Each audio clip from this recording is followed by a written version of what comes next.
Now, before I get too many people saying, but Brandon, where do you watch Undead Unluck? It's supposed to be on both Hulu and Disney+. Hulu does have the episode up. Disney, as of the recording of this video, does not. I don't know what's going on there, because Disney was usually pretty good at being one for one. Now, for me, Hulu doesn't exist in my country, so yo ho ho, Pirate's Life for me, but that is how legally this show is being distributed. Just honestly, right now, it doesn't seem like it's lining up as well as it should, like past releases. But I don't want to jump the gun and say for sure, but walking in, the only thing I really knew about Undead Unluck was that one, a lot of people were hyping it up, and two, that a lot of people said it had one of the coolest power systems they've ever seen in anime, manga, all that fun jazz. And even though it's only one episode, I kind of feel like I already want to put it up there as one of the craziest and most interesting I've seen, because I've seen plenty of characters that are undead, like you can cut their head off, you can stab them, shoot them, blow them up, and they come back just fine. It's a whole different can of worms when you see things ranging from using your blood as propulsion to jetpack around a city, Attack on Titan regeneration, the fact that you then combine that with a girl who is unlucky to the point of literally killing those around her. A kiss on the cheek kills her parents from an explosion in the plane, to then using that same thing to launch a meteor strike on your enemy, as then you walk it off like it's nothing. The show is pervy, it's got a raunchy side to it, it's got a gory, bloody side to it, and to be honest, I have no idea what the hell this show is, but I do want to watch more. Now, I do have a full live reaction to episode 1 of Undead Unluck available on my Patreon. If you would like to see that, it's over there if you're interested. Now, am I going to be doing weekly reviews on this one? I have no idea. It will all depend on the demand, how well this video does, and if people want to see more, but just know, no matter what, I will be covering it on Patreon for the full thing, because this is definitely, this is fun. This is, like, I think that's the best, I think that's my overall assumption of this show is, it's fun. The production is mind-blowing. David Production didn't pull any punches. They swung, and then they kept on swinging.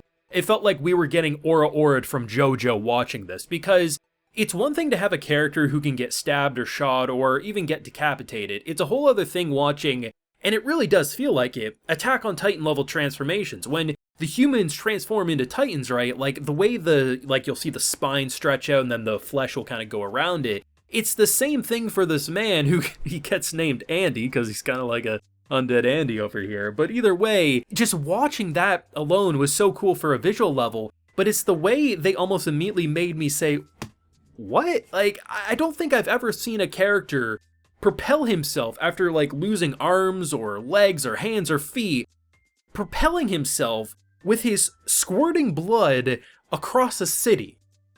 I haven't seen that before. It is so ridiculous, but I love the idea that they whiplash you so hard. I felt jebaited, 100%.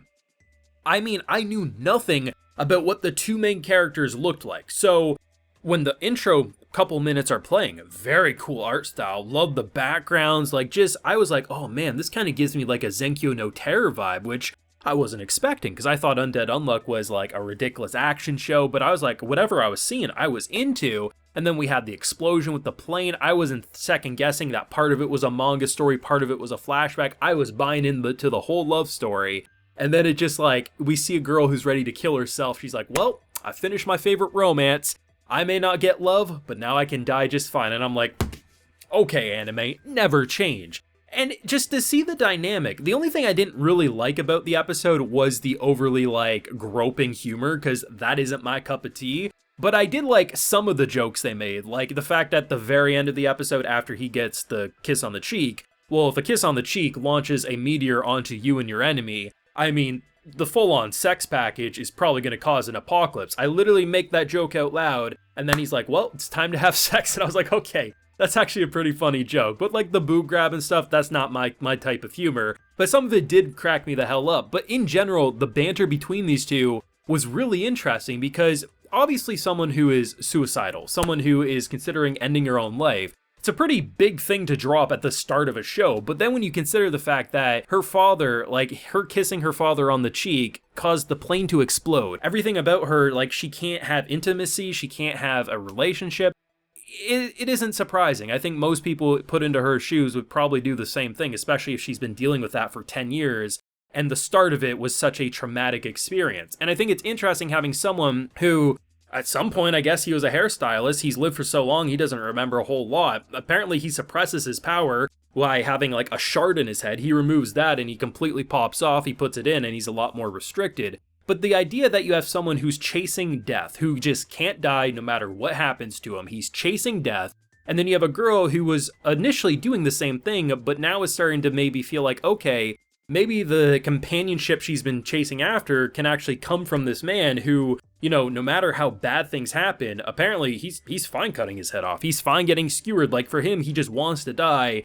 And seemingly any negative things that happen, he doesn't run away from her. So it's a really interesting duo for that reason alone. In a lot of ways, it kind of feels like a story that would have come out in the 90s in manga, but you can definitely tell the modern influences that David Productions are taking in terms of how they do their animation. They've had a lot of time to craft and perfect their animation style, whether that is JoJo, Fire Force, and the likes. And I really think this was one of the most refined first episodes of this year period. Like, not even just of this anime season, but of 2023 anime in general. It was badass. It wasn't one of those episodes where it's like, oh, here's a couple of really cool Sakuga. No, the whole damn episode, any time he was not in a full body, he was doing something that was so well animated, and there was, in general, a level of humor that entertained me and has me eager for more. I think the most shocking thing for me was that, like, closer to, like, the end of the episode, I was looking at this saying, I see where they want to go with the main pairing, but I have no idea where the plot of this show can go. Are we going to see more characters with different abilities? We have Unlucky, we have Undead.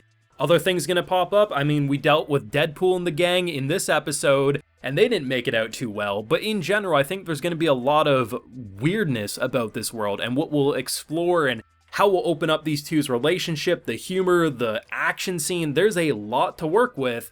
And I do think this has a hell of a lot of potential. The only thing that worries me is that, unlike a show like, say, Bleach, or maybe even some of the, like, even Heavenly Delusion did pretty well, those shows had a very consistent release time on both Hulu and Disney, and I'm worried about the lack of advertising if this show is going to go under the radar.